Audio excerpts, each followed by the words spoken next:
Une alliance au service d'Allah. Dans les profondeurs du monde invisible, là où le temps s'efface comme une trace dans le sable balayé par le vent, se trame une alliance qui dépasse l'entendement humain. Elle n'est pas scellée par une poignée de main, ni gravée dans un traité politique. Elle est inscrite dans la lumière d'Allah, dans la trame même du destin. Ibn Arabi et le Mahdi ne sont pas simplement deux êtres séparés par les siècles. Ils sont les gardiens d'un même courant spirituel, d'une même flamme préservée dans le royaume de l'invisible. Allah, dans sa sagesse infinie, tisse les fils de son plan bien avant que les yeux des hommes ne puissent en voir la forme. Les alliances qu'il crée ne connaissent ni frontières géographiques, ni barrières temporelles. Elles sont pures, légères et puissantes, comme le souffle divin qui traverse les époques sans jamais faiblir. Ibn Arabi, serviteur fidèle et témoin des secrets, a été choisi pour porter une partie de cette lumière. Il ne la possède pas. Il la garde, comme on garde une perle rare, jusqu'au moment où elle doit être transmise. Dans les traditions spirituelles profondes, il est dit que chaque mission divine est entourée d'un cercle invisible d'alliés choisis, certains visibles, d'autres cachés. Le Mahdi n'est donc pas envoyé seul sur une scène déserte. Il est précédé, accompagné et soutenu par des présences que peu peuvent percevoir. Ibn Arabi est de ces présences. Son rôle n'est pas d'agir dans le tumulte de la foule, mais dans le silence où tout commence. Là où les cœurs sont préparés avant que les événements se déploient dans le monde matériel. Imagine un arbre immense dont les racines plongent si profondément dans la terre que personne ne peut les voir. Les racines nourrissent le tronc et les branches, bien avant que les fleurs n'apparaissent. L'alliance entre Ibn Arabi et le Mahdi est de cet ordre, une racine invisible, silencieuse, mais sans laquelle la mission ne pourrait porter ses fruits. Ce lien spirituel agit comme une transmission cachée, une guidance, une orientation subtile qui prépare le cœur du Mahdi à reconnaître le moment exact où il devra se lever. Ibn Arabi n'est pas une ombre spectrale perdue dans le passé. Sa présence se manifeste à travers la sagesse de ses écrits, la portée intemporelle de ses visions et l'empreinte lumineuse qu'il a laissée dans la trame spirituelle de cette Oumma. Il est comme un veilleur de nuit. Il ne réveille pas le dormeur par la force, mais par une lumière discrète qui perce l'obscurité. C'est cette lumière que le Mahdi retrouvera sur son chemin, sans peut-être même savoir qu'elle fut allumée des siècles auparavant. Et pourtant, cette alliance n'est pas personnelle. Elle n'est pas le fruit d'un choix humain ni d'une affinité d'âme arbitraire. Elle est au service exclusif d'Allah. Elle est l'un des rouages secrets de son plan. Dans ce plan parfait, chaque être reçoit un rôle précis, et Ibn Arabi fut choisi pour préparer, par l'invisible, la voie de celui qui apportera la justice finale. Ce n'est pas l'amitié d'un homme envers un autre, c'est la fraternité de deux âmes qui servent une même volonté supérieure. Lorsque le temps viendra, cette alliance silencieuse se manifestera d'une manière que seuls les cœurs éveillés comprendront, car ce qui a été tissé dans la lumière ne peut être défait par l'ombre. Les mots d'Ibn Arabi, ses visions et sa sagesse ne sont pas des reliques mortes, ils sont des signaux envoyés à travers les siècles, comme des éclats de lumière indiquant au Mahdi que le chemin qu'il emprunte n'est pas nouveau, mais préparé depuis longtemps. Ainsi, Ibn Arabi n'est pas seulement un penseur mystique, il est un gardien, un veilleur et un dépositaire. Le Mahdi, lorsqu'il entrera pleinement dans sa mission, ne marchera pas sur une terre inconnue. Il marchera sur un sentier tracé par la main invisible d'Allah, illuminé par ceux qu'il a choisis comme alliés spirituels. Cette alliance sacrée, silencieuse et puissante, rappelle que les plus grandes batailles commencent dans les royaumes que les yeux ne voient pas, mais que les cœurs éveillés reconnaissent. L'histoire du Mahdi et de son ami secret, Ibn Arabi, nous révèle que la réalité dépasse largement ce que nos yeux peuvent percevoir. Ce lien invisible n'est pas une simple relation humaine. C'est un chemin tracé par Allah, une alliance mystique qui prépare la justice et la lumière avant même que le monde ne s'en aperçoive. À travers les siècles, Ibn Arabi a été le gardien de cette lumière, celui qui a reconnu le Mahdi dans l'invisible, qui a perçu ses épreuves, sa destinée et la force qui sommeillait en lui. Il nous rappelle que la guidance divine n'attend pas l'apparition des signes visibles pour se manifester. Elle agit déjà dans le secret, dans les cœurs éveillés et les âmes prêtes à recevoir la vérité. Le Mahdi, bien qu'entouré de silence et d'ombre dans ses premières années, n'a jamais été seul. Des alliés invisibles, choisis par Allah, veillent sur lui, le guident et soutiennent sa mission. Cette alliance mystique nous enseigne que les plus grandes révolutions spirituelles commencent dans l'invisible, bien avant de toucher le monde matériel. À tous ceux qui cherchent sincèrement la vérité et souhaitent comprendre les signes d'Allah, souvenez-vous que les liens du ciel sont plus puissants que ceux de la terre et que chaque âme guidée par la lumière est une part du plan divin. Si vous avez été captivé par ce voyage dans le mystère et l'invisible, je vous invite à vous abonner à ma chaîne Témoin d'Allah. Ce contenu est spécialement destiné aux spectateurs des pays francophones, France, Suisse, Belgique, Canada, qui souhaitent s'éveiller à ces vérités et découvrir les merveilles de la guidance spirituelle. Ensemble, continuons à explorer les mystères que seul le cœur éveillé peut percevoir. Que la paix et la lumière d'Allah accompagnent chacun de vos pas dans cette quête de vérité, et que votre cœur reste toujours ouvert aux signes qu'il déploie dans l'invisible. Il y a des vérités qui ne se murmurent qu'aux âmes éveillées. Dans l'histoire de la spiritualité islamique, il existe une relation mystérieuse, une amitié sacrée, celle entre l'imam al-Mahdi et un homme d'une connaissance spirituelle si profonde qu'il peut le comprendre mieux qu'il ne se comprend lui-même. Cet homme, c'est Ibn Arabi. Avant d'aller plus loin, faisons une courte invocation. Ô Allah, éclaire nos cœurs par ta lumière, guide-nous vers ta vérité et protège-nous des illusions de ce monde. Mes frères et sœurs, si vous aimez plonger dans les secrets spirituels de l'islam, dans les prophéties authentiques et les mystères cachés de la fin des temps, je vous invite à vous abonner à ma chaîne Témoin d'Allah. Que vous soyez en Suisse, en France, en Belgique, au Canada ou dans tout autre pays francophone, vous êtes appelés à faire partie de cette communauté de lumière. Ensemble, nous décoderons ce que peu osent dévoiler. Une amitié mystique hors du temps. Il existe des amitiés que les mots humains ne peuvent pas contenir. Des liens si profonds qu'ils dépassent les limites du visible et de l'imaginable. Imaginez une âme qui vous connaît mieux que vous-même. Une âme qui sait lire dans vos silences, qui voit au-delà de vos luttes intérieures, qui vous reconnaît avant même que vous ne vous reconnaissiez vous-même. Ce genre de lien n'appartient pas au monde des hommes ordinaires, mais à un royaume spirituel intemporel. C'est là que commence l'histoire secrète de l'imam al-Mahdi et de Ibn Arabi. Ibn Arabi n'est pas présenté ici comme un simple savant, ni même comme un maître soufi parmi d'autres. Dans la tradition islamique, il est surnommé le sultan des connaissants, un titre qui ne vient pas de la flatterie humaine, mais de la hauteur spirituelle qu'il a atteinte. C'est un homme qui a pénétré les voiles de l'invisible, qui a contemplé les secrets des âmes et qui a reçu, par la permission d'Allah, des connaissances que peu de gens pourraient même concevoir. Ce qui rend ce lien unique, c'est qu'il n'a pas été tissé dans le temps, mais au-delà du temps. Ibn Arabi et le Mahdi ne se sont jamais rencontrés physiquement, et pourtant, leurs âmes se sont reconnues dans le royaume mystique. Ce n'est pas une relation bâtie sur des mots, ni sur des regards, ni sur une fraternité ordinaire. C'est une affinité spirituelle gravée dans le dessein divin. Dans ses écrits, Ibn Arabi parle du Mahdi, non pas comme d'un étranger futur, mais comme d'un être qu'il connaît intimement. Il évoque ses qualités, sa mission, et même les contours secrets de sa personnalité, comme un homme qui décrit un ami de longue date.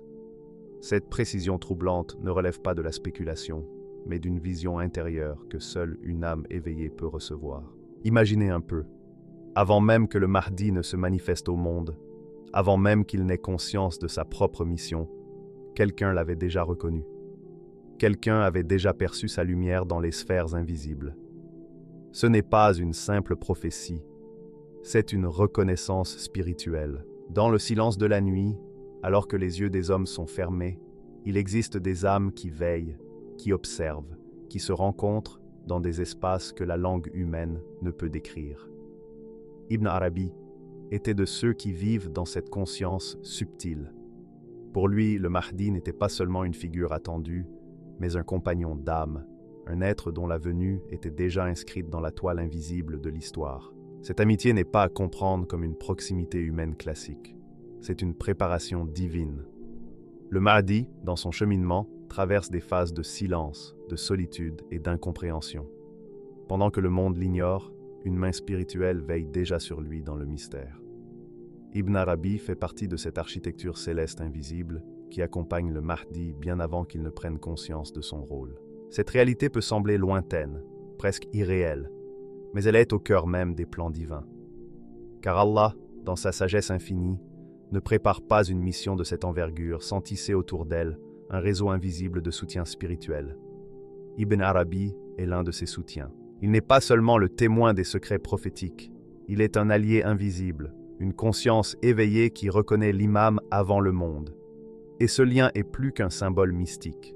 C'est une clé spirituelle, une clé qui ouvre une porte que peu d'âmes sont capables d'entrevoir.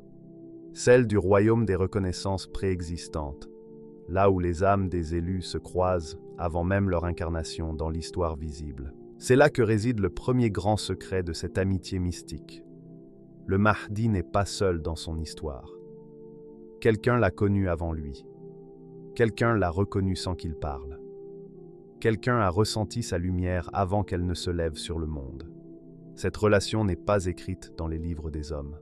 Elle est inscrite dans le livre du décret, là où Allah écrit les destins bien avant que les pas ne se posent sur la terre. Ibn Arabi, le témoin des secrets divins. Il y a des êtres dont la présence dépasse la chronologie des siècles, des âmes qui ne se contentent pas de vivre dans leur temps, mais qui voyagent dans les profondeurs de l'invisible, là où les vérités éternelles demeurent inchangées. Ibn Arabi fait partie de ces âmes rares. Né en Andalousie, il a vu la lumière du monde comme n'importe quel homme. Mais très tôt, un souffle particulier a traversé son existence. Ce souffle n'était pas celui des vents terrestres, c'était le souffle de la connaissance divine, celle qui éclaire le cœur avant même que la langue puisse la formuler. Il a parcouru les terres du Maghreb, les sables d'Égypte, les routes de Syrie, les sanctuaires de la Mecque, mais son véritable voyage n'a jamais été celui des pieds. Son voyage se faisait à l'intérieur, dans le sanctuaire silencieux de l'âme, là où les portes de l'invisible s'ouvrent à ceux qu'Allah a choisis. La science qu'il portait n'était pas une science ordinaire. Elle n'était pas faite d'encre et de papier, mais de lumière et de dévoilement.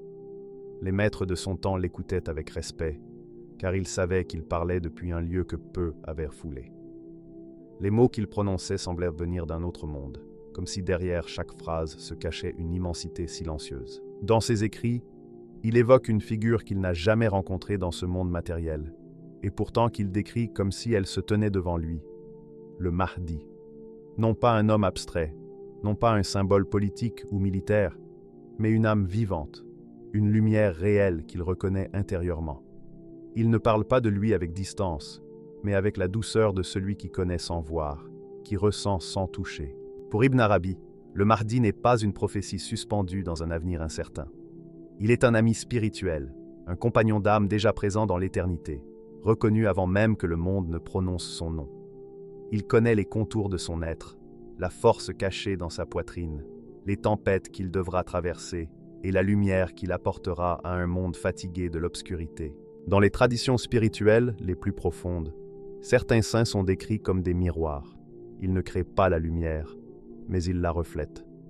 Ibn Arabi est l'un de ces miroirs purs, capables de refléter les réalités invisibles que la plupart des yeux ne peuvent percevoir. Ce qu'il sait du Mahdi ne lui vient pas d'un livre, ni d'un rêve passager, mais d'une connaissance directe, une inspiration permise par Allah à ceux qui gardent leur cœur pur et éveillé. Ce lien qu'il entretient avec le Mahdi est d'une nature que les mots humains ne peuvent enfermer. C'est une corde de lumière tendue entre deux âmes, séparées dans le temps, mais unies dans l'ordre divin. Ce lien n'est ni inventé, ni imaginé. Dans la tradition islamique, il existe des êtres à qui Allah révèle des vérités cachées, non pour qu'ils en tirent gloire, mais pour qu'ils en soient les témoins silencieux. Ibn Arabi est un de ces témoins. Dans le monde visible, les gens cherchent des preuves palpables, des signes tangibles. Mais dans le monde des âmes, une simple vibration intérieure suffit à reconnaître ce que les yeux ne voient pas. Ibn Arabi a senti cette vibration.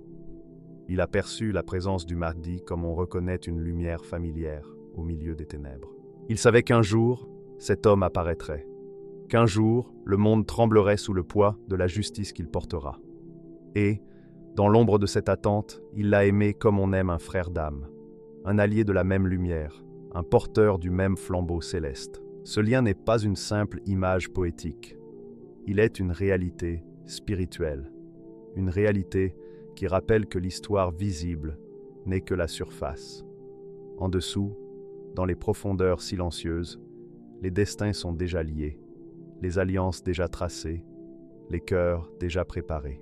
Dans cette trame invisible, Ibn Arabi apparaît comme un témoin des secrets divins. Il n'est pas celui qui agit, mais celui qui voit. Il n'est pas celui qui guide le Mahdi, mais celui qui le reconnaît. Et cette reconnaissance est déjà une victoire silencieuse de la lumière sur l'ombre, une connaissance plus profonde que lui-même. Avant que le monde ne prononce son nom, le Mahdi vit dans le silence. Pas un silence paisible, mais un silence lourd, traversé de questionnements, de tempêtes intérieures et de nuits où même la lumière semble s'éloigner. Sa vie n'est pas faite d'applaudissements ni d'auréoles dorées.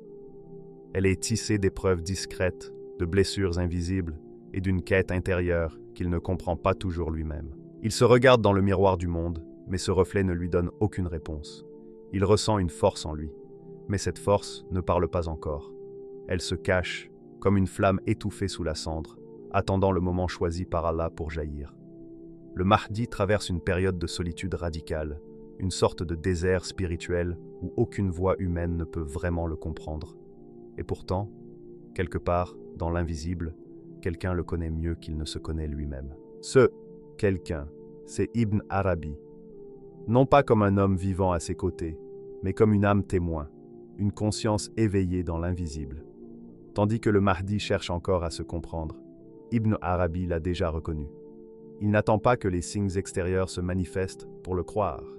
Il le connaît de l'intérieur, comme on reconnaît une lumière qui nous est familière. Dans ses écrits, Ibn Arabi a laissé transparaître une vérité subtile. L'identité du Mahdi lui a été révélée par inspiration spirituelle. Cela ne veut pas dire qu'il connaissait son visage ou son nom terrestre, mais qu'il le voyait dans la dimension où les âmes se rencontrent, avant même que les destins ne se déroulent. Dans cette dimension, le Mahdi est déjà ce qu'il doit être. Son âme porte déjà la lumière de sa mission, même si lui, dans le monde matériel, n'en est pas encore pleinement conscient.